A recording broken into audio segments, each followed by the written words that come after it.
মোৰ মৰমৰ ছাত্ৰ-ছাত্ৰীসকল, আজি তোমালোকলৈ লৈ আহিছোঁ তোমালোকৰ তৃতীয় শ্ৰেণীৰ পৰিৱেশ কিতাপৰ প্ৰথম পাঠ, য'ত আছে আমাৰ পৰিয়াল। কিনো আছে পাঠটোত এবাৰ পঢ়ি চাওঁ আহা। তোমালোকে ঘৰত কাৰ সৈতে থাকা? মাৰ দেউতাৰ লগত থাকা নহয় জানো? তোমালোকৰ ঘৰত আৰু কোন কোন আছে? ভাই ভনী ককাইদেউ বাইদেউ আছেনে? তোমালোকৰ কাৰোবাৰ লগত ককা আইতা খুৰা খুৰীও থাকে নহয়নে? এই আটাইবোৰ য'ত একেলগে থাকে সেইখনেই হ'ল ঘৰ। আমাৰ আটাইৰে নিজা নিজা একোখন ঘৰ আছে। মা দেউতা বাই ভনী ভাই ককাই আদি সকলোৱে একেলগে মিলা প্ৰীতিৰে থকা একোখন ঘৰেই হৈছে একোটা পৰিয়াল। আমি নিজৰ ঘৰখনত এটা পৰিয়াল হৈ আনন্দ মনেৰে থাকি ভাল পাওঁ। পৰিয়ালটোত আমি মৰম চেনেহৰ মাজেৰে নিৰাপদে থাকিব পাৰোঁ। পৰিয়াল সমাজৰ এটি প্ৰাথমিক গোট। ঘৰখনৰ প্ৰতিজন মানুহকে পৰিয়ালটোৰ একোজন সদস্য বুলি কোৱা হয়। এতিয়া আমি পৰিয়ালৰ বিষয়ে কিছু কথা আলোচনা কৰোঁ আহা। ঠিক আছে, প্ৰথম দফাটোত কি কৈছে আচলতে পৰিয়ালনো কি তাৰে বৰ্ণনা দিছে। এতিয়া পৰিয়াল হৈছে সমাজৰ প্ৰাথমিক গোট।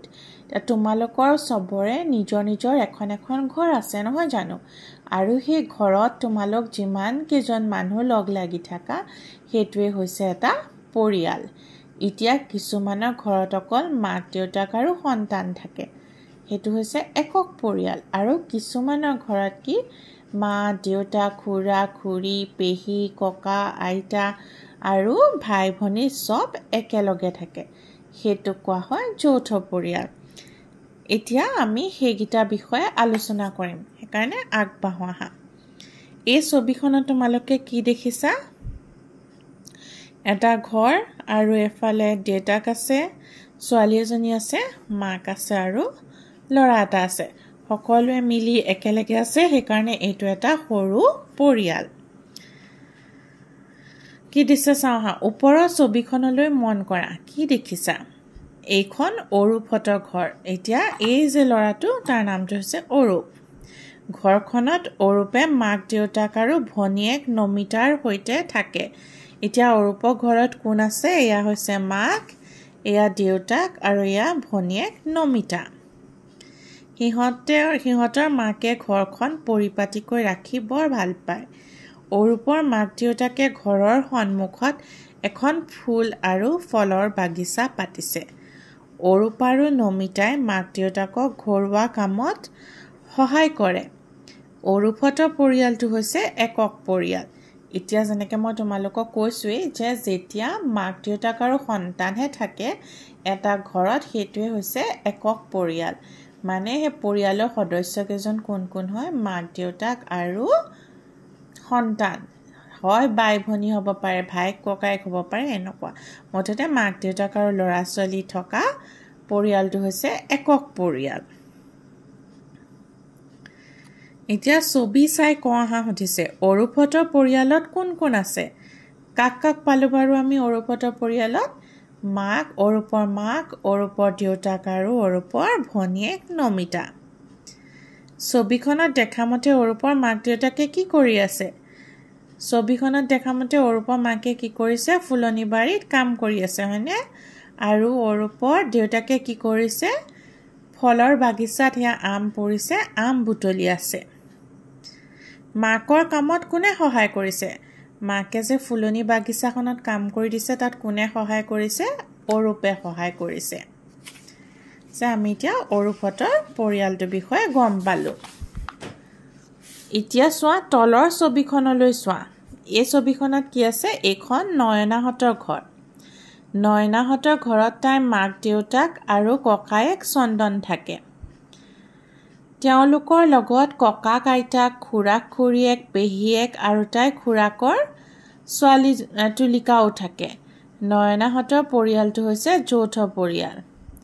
এতিয়া আমি কি দেখিছোঁ?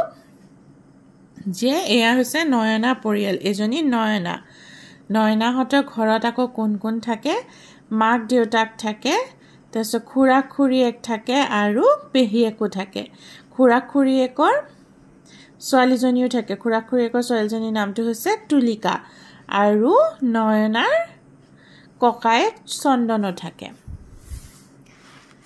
এতিয়া তোমালোকক সুধিছে নয়নাহঁতৰ পৰিয়ালত কোন কোন সদস্য আছে সেইখিনি মই তোমালোকক কৈয়ে গ'লো আৰু অৰূপ আৰু নয়নাহঁতৰ পৰিয়াল দুটাৰ কোনটো একক আৰু কোনটো যৌথ পৰিয়াল এতিয়া যৌথ পৰিয়াল কি হয় য'ত ঘৰৰ সকলো সদস্য একেলগে থাকে যেনে ককা আইতা খুৰা খুৰী পেহী মাক দেউতাক আৰু তাৰ ল'ৰা ছোৱালী সেইটো হৈছে যৌথ পৰিয়াল আৰু য'ত অকল মাক দেউতাক আৰু ল'ৰা ছোৱালী থাকে সেইটো হৈছে একক পৰিয়াল এতিয়া আমি যিহেতু দুটা পৰিয়াল দেখিলো এটা হৈছে অৰূপৰ পৰিয়াল আৰু এটা হৈছে নয়নাহঁতৰ পৰিয়াল কোনটো পৰিয়াল বাৰু একক পৰিয়াল ইয়াত অৰূপহঁতৰটো হয়নে আৰু নয়নাহঁতৰটো যৌথ পৰিয়াল ককা আইতাকে নয়না চন্দন আৰু তুলিকাক বৰ মৰম কৰে আইতাকে সুন্দৰকৈ মেখেলা চাদৰ পিন্ধে ককাকে ধুতি চোলা পিন্ধে আৰু ডিঙিত গামোচা লয় গধূলি চোতালত অথবা আইতাকৰ কোঠাত বহি তিনিও আইতাকৰ পৰা নানা ধৰণৰ সাধু উমলা গীত আদি শুনে সাধু শুনি তুলিকাই কেতিয়াবা আইতাকৰ বিচনাতেই টোপনি যায় ককা আইতাকৰ ঘৰত সকলোৱে সন্মান আৰু আদৰ কৰে পৰিয়ালৰ প্ৰতিজন সদস্যই ইজনে সিজনক ভাল পায় মৰম কৰে সৰুৱে ডাঙৰক শ্ৰদ্ধা কৰে ঘৰখনৰ সকলোৱে ইজনে সিজনৰ কাম-কাজত সহায় কৰে আজৰি সময়ত নয়নাহঁতৰ চুবুৰী আটাইবোৰ ল'ৰা ছোৱালীয়ে একেলগে খেলা ধূলা কৰে কেতিয়াবা সিহঁতে ঘৰৰ ভিতৰত লুডু কেৰম আদিও খেলে শৈশৱৰ পৰাই নয়নাৰ সহপাঠী কাকলিয়ে খোজ কাঢ়িব নোৱাৰে সেইবাবে হুইল চেয়াৰ ব্যৱহাৰ কৰে সকলোৰে লগত কাকলিয়ে খেলা ধূলাত অংশগ্ৰহণ কৰে তুলিকাই চকুৰ সমস্যাৰ বাবে চশমা পিন্ধে সেইবাবে খেলা ধূলাৰ কৰা সময়ত আটায়ে তুলিকাৰ লগতে কাকলিৰ প্ৰতিও নজৰ ৰাখে নয়নাহঁতৰ পোহনীয়া কুকুৰটো অনবৰতে সিহঁতৰ লগত থাকে তাক সকলোৱে বৰ মৰম কৰে এতিয়া দেখিছানে এইটো হৈছে গধূলি সময়ত তাহাঁতি চুবুৰীত কি কৰে সবে একেলগে খেল খেলে আৰু এয়া ছোৱালী এজনী দেখিছেনে কাকলি তাই খোজ কাঢ়িব নোৱাৰে সেইকাৰণে কিহত আহে হুইল চেয়াৰত আহে আৰু লগতে তুলিকায়ো চশমা পিন্ধে সেইকাৰণে খেল খেলোতে এই কাকলি আৰু তুলিকাৰ প্ৰতি ইহঁতি অলপ সাৱধানে থাকে মানে নজৰ ৰাখে আৰু লগত নয়নাহঁতৰ পোহনীয়া কুকুৰটোও আহে খেলিবলৈ তাক সবে বৰ মৰম কৰে এতিয়া সুধিছে যে তোমালোকে বন্ধুসকলৰ সৈতে কি কি খেল খেলা পেহীয়েকে নয়নাহঁতক ছবি অঁকা গান গোৱা আৰু আবৃত্তি কৰা কৌশল শিকায় নয়নাহঁতৰ পঢ়া শুনা তদাৰক খুৰীয়েক আৰু পেহীয়েকে কৰে মাক দেউতাক খুৰা খুৰীয়েক আটাই মিলি আলোচনাৰ মাজেৰে ঘৰুৱা সমস্যাবোৰ সমাধান কৰে ঘৰৰ ৰন্ধা বঢ়া খোৱা বোৱা আদি আটাইবোৰ কামত নয়নাৰ মাকক খুৰা খুৰীয়েক আৰু পেহীয়েকেও সহায় কৰি দিয়ে তেওঁলোকে ঘৰত ৰন্ধাৰ বঢ়াৰ বাবে খৰিৰ চৌকাৰ লগতে গেছৰ চৌকাও ব্যৱহাৰ কৰে সকলোৱে একেলগে মজিয়াত বহি কাঁহৰ কাঁহী বাতিত ভাত আঞ্জা খায় এতিয়া কিছুমান বাচন বৰ্তনৰ নাম দিছে সেইকেইটা আমি জানি লওঁ আহা এয়া হৈছে কাঁহী বাতি কেৰাহী কলহ বানকাঁহী বানবাতি ঘটি আৰু কেটলি